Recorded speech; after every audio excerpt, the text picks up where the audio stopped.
আমাদের স্ট্রেস আমাদের লাইফের একটা পার্ট হয়ে গেছে। আমরা এখন বুঝতেই পারি না যে আমরা স্ট্রেসে আছি।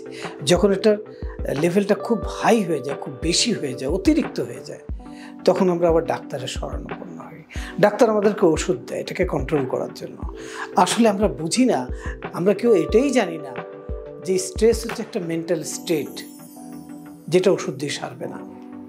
যেই থট, যেই ইমোশন, যেই সিচুয়েশন আপনার ভেতরে স্ট্রেসটা তৈরি করেছে, আপনাকে সেটাকে রিলিজ করতে হবে, সেই ইমোশনটাকে কন্ট্রোল করতে হবে, সেই থটটাকে চেঞ্জ করতে হবে, সেই সিচুয়েশনটাকে হ্যান্ডেল করতে হবে।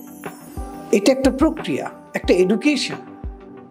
সেই এডুকেশন যদি আপনার কাছে একবার থাকে, তাহলে আপনাকে লাইফে স্ট্রেসের জন্য, টেনশনের জন্য, ভয়ের জন্য ডাক্তারের শরণাপন্ন হতে হবে না।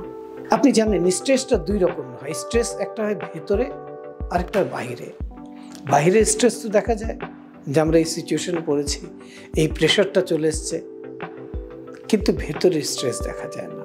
এই ভেতরের স্ট্রেস আপনার সাকসেসটাকে কিল করে, আপনার লাইফটাকে অস্থির করে, আপনাকে জীবনে এগোতে দেয় না, আপনার জীবনে আর্থিক কষ্ট নিয়ে আসে, আপনার হেলথ ইস্যু নিয়ে আসে। এই সব কিছু আপনি ম্যানেজ করতে পারেন যদি আপনি আমার সাথে এই মাইন্ড সেশনটা করেন, যেখানে আপনি সহজে কিভাবে আপনার মাইন্ডটাকে কন্ট্রোল করে আপনার স্ট্রেসটাকে ম্যানেজ করবেন।